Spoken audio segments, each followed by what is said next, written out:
We live in a world with movie stars, all-stars, and world star. Looking back to where we started, it seems like we have come so far. We all aspire to be part of the high life, a life of swag and luxury with the major highlights being a fancy house with a nice skylight where you can see every beautiful twilight. Our understanding of the world is based solely on what we see on the news, on the internet, or elsewhere. We only get glimpses and subtle clues of what people really have to face out there, and it's probably because we're in here and we simply just don't care. You see, outside of our own personal bubble, there's an equally as prestigious space. It's known as the rest of the world. I don't know if you've heard of this place. And you see, ladies and gentlemen, we seem to forget this, and that ain't right. But those problems are external and peripheral. What I'd like to talk about is internal and subliminal. Not as obvious as you might think, the evidence is minimal, but it's the violent within us all, the savage, the criminal. You see, the problem is we hate on those who try to achieve, those who strive and care to believe. We mock and make jest of them in bitter damnation, his bitter attempts to hide our secret admirations. You see, you can go up to a bro and ask him if he even lifts, but you don't know that he got that tank top as a birthday gift. And you can make fun of the nerd for never leaving the library, but you don't seem to understand that his education is primary. And you can chirp the rower for never getting off his erg. You better watch out or he'll beat you with his oar. See, that girl that really likes to sing just wishes you could listen without pestering. We hate on those who have found their passion, and we outcast them in a bitter fashion. See, the problem is some of us don't even know what we want to do with the rest of our lives, and we get threatened by those who got it figured out because they know what they want to do and where they want to be without a single shred of doubt.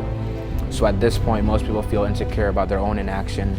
So what occurs is a compulsive reaction to hate, to jest, to misunderstand with no reason or attraction. See, earlier I talked about how we've come so far, but ladies and gentlemen, it seems like we're traveling back in time. You see, we have teleported to a place where intelligence is no longer valued, effort and virtue become devalued. We no longer care for love and kindness and what have you, and only admirable personality traits, not giving a damn.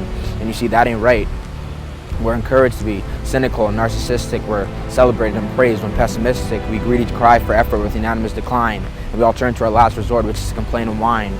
See, I'm here to tell you, though your path might be concealed or unclear, mine is concrete and divine. So take your dark clouds elsewhere and let me have my sunshine. Listen up, here are some words more contemporary with our times, and it's disheartening for me to have to say these cold hard lines, but our values are skewed and distorted, no longer carefully assorted, but instead twisted and beat down into something so much more contorted.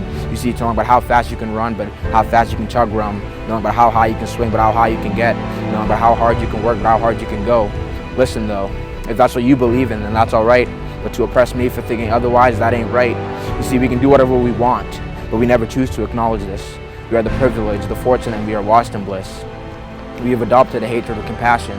Nowadays, it's all about getting some action. We're becoming passively impassive and actively inactive, and rather than bettering the world, we prefer chilling and relaxing. See, we were once concerned about being thought-provocative. Now we're just concerned about being more provocative. Those who do not conform might feel like outsiders, but for you, my special friends, I've got an insider. You must resist the resistance and the lack of assistance and remain insistent on the goal and the distance. These are the most important things I've said all day. This is your mighty package, a gift, a takeaway. See, I'm not going to stand here and go on about what to do. I'm going to tell you a few things that I prefer you not to do. Do not oppress those who do not conform. Their life is their show and they decide how to perform. Do not be disappointed because you lack direction. Often we have to stumble before we find perfection. Do not be afraid to follow your dreams. Go for your passion no matter how crazy it seems. And do not be discouraged by the naysayers, because in a few years it won't matter what they say. And so keep fighting, go hard, and keep playing, because at the end of the day, the haters will keep hating. So to our entire generation, to everyone in the world class, I believe it's fair that I save the best message for last. You see, the ball's in your court. You're down 2 and there's 20 seconds in double overtime. Your vision's hazy, but your mind is in overdrive. Time is picking up before you know you're down to 25. You've only got a few moments to bring this game back to life. See, when the going gets tough, the fake friends are quick to hide, but we all know that the real friends are by your side. So don't be afraid to pass off the ball. Always remember that even the strongest people fall. You're not weak for seeking support. This is your game, your life, your sport. See, now there's 10 seconds remaining and the coach is complaining, but you're patient and you keep waiting because all your life you've been training. See, one quick fake to the left and the haters move adrift. A quick fake to the right that is equally as swift. You set your feet wide and you take a deep breath and you release the shot that put the haters to death. See, the ball goes to the net. Swish. The crowd is still trying to figure out what hit. You're grinning because you feel like a beast and you made it through when you were supported least. You see, that's how my game ends. How does yours? Are you whining and complaining on all fours?